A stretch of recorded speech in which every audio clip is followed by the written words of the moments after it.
ഒരു വ്യത്യസ്തവും ടേസ്റ്റിയുമായ പഴംപൊരിയാണ്. Hi friends, Vinees വേൾഡിലേക്ക് എല്ലാവർക്കും സ്വാഗതം. ഈ ചാനൽ ആരെങ്കിലും സബ്സ്ക്രൈബ് ചെയ്യാതെയുണ്ടെങ്കിൽ ഒന്ന് സബ്സ്ക്രൈബ് ചെയ്ത് ബെൽ ബട്ടണും കൂടി എനേബിൾ ചെയ്യണേ. എന്നാൽ മാത്രമേ ഞാനിടുന്ന എല്ലാ വീഡിയോസിൻ്റെ നോട്ടിഫിക്കേഷൻ നിങ്ങൾക്ക് കറക്റ്റായി ലഭിക്കുകയുള്ളൂ. ഇന്ന് നമ്മളിവിടെ ഉണ്ടാക്കുന്ന ഒരു സ്പെഷ്യൽ പഴംപൊരിയാണ് ശർക്കര പഴംപൊരി.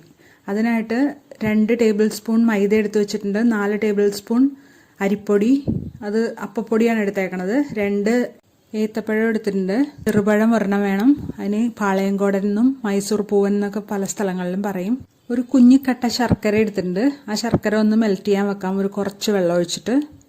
ഇനി നമുക്ക് ചെറുപഴം ഒന്ന് ഉടച്ചെടുക്കാം.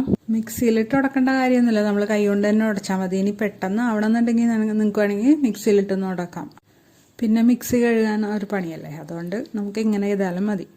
ഇനി നമുക്ക് എടുത്തു വെച്ചേക്കണം മൈദയും അരിപ്പൊടിയും കൂടി ഒന്ന് മിക്സ് ചെയ്ത് കൊടുക്കുകയാണ്.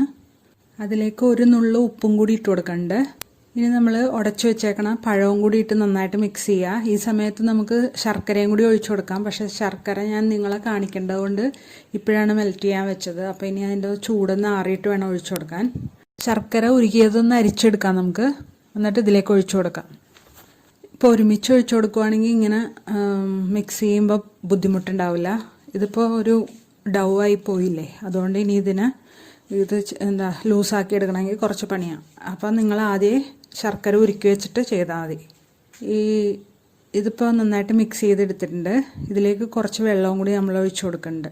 ഇതിനെ ഇത്തിരി ലൂസാക്കാൻ വേണ്ടിയാണ്. അത്ര തിക്കും അല്ല അത്ര ലൂസും അല്ലാത്തൊരു ബാറ്ററാണ് നമുക്ക് വേണ്ടത്. ഇനി ഒരു ഫ്രൈ പാൻ അടുപ്പിൽ വെച്ച് ചൂടാക്കുക. അതിലേക്ക് സൺഫ്ലവർ ഓയിലാണ് ഒഴിച്ചു കൊടുക്കുന്നത്. നിങ്ങൾക്ക് എന്ത് എണ്ണ വേണേലും ഒഴിച്ചു കൊടുക്കാം, വെളിച്ചെണ്ണ ആണെങ്കിലും കുഴപ്പമില്ല. നമ്മൾ 2 പഴമാണല്ലോ എടുത്ത് വെച്ചേക്കണം, അതിനൊന്ന് തൊലി കളഞ്ഞ് നീളത്തിലോ, അല്ലെങ്കിൽ ഞാനിപ്പോൾ 2ആയിട്ടാണ് മുറിച്ചേക്കണത്. ഇത്തിരി കട്ടിയായിട്ട് വേണം മുറിക്കാൻ. അങ്ങനെ നിങ്ങൾക്ക് ഇഷ്ടമുള്ള പോലെ മുറിച്ചെടുത്തിട്ട് ഈ ബാറ്ററിലൊന്ന് മുക്കിയിട്ട് തിളച്ച എണ്ണയിലേക്ക് ഇട്ട് കൊടുക്കുക. ഇട്ട് കൊടുക്കുമ്പോൾ നല്ല ഫ്ലെയിമിൽ വെച്ചിട്ടിടുക, എണ്ണ കുറച്ച് കൊടുക്കുക, ഫ്ലെയിം ഒന്ന് കുറച്ച് കൊടുക്കുക. ഇതുപോലെ എല്ലാം ഇട്ട് കൊടുക്കാം. ഒന്നായി കഴിയുമ്പോൾ, ഒരു സൈഡ് ആയി കഴിയുമ്പോൾ അപ്പുറത്തെ സൈഡിൽ ഇട്ട് കൊടുക്കാം. നിങ്ങൾ കുറേ എണ്ണ ഒഴിക്കുകയാണെങ്കിൽ ഇങ്ങനെ മറിച്ചിടേണ്ട ആവശ്യമില്ല. ഞാനിപ്പോൾ കുറച്ച് എണ്ണ ഒഴിച്ചാണ് ഉണ്ടാക്കുന്നത്. ഇത് വളരെ ടേസ്റ്റി ആയിട്ടുള്ള, വളരെ ഡിഫറെൻ്റ് ആയിട്ടുള്ള ഒരു പഴംപൊരിയാണ്. ഇത് ആരും അധികം ചെയ്ത് നോക്കിയിട്ട് ഉണ്ടാവില്ലായിരിക്കും. അപ്പോൾ എല്ലാവരും ഇതൊന്ന് ട്രൈ ചെയ്ത് നോക്കണം, വളരെ ടേസ്റ്റാണ്. ഇതിൻ്റെ ബാറ്റർ ഉണ്ടാക്കിയപ്പോൾ തന്നെ ഉണ്ണിയപ്പം ഉണ്ടാക്കുന്ന ഒരു സ്മെല്ലായിരുന്നു. ഇത് ഉണ്ടാക്കി മേശപ്പുറത്ത് കൊണ്ട് വെച്ചിട്ടുണ്ടെങ്കിൽ തീർന്നു പോകണത് അറിയില്ല, അത്രയും ടേസ്റ്റിയാണ്. ഞാൻ ഗ്യാരണ്ടി, നിങ്ങളിത് ഉണ്ടാക്കി നോക്കിയോളൂ. ഇതിപ്പോൾ എല്ലാം റെഡിയാക്കി വെച്ചിട്ടുണ്ട്.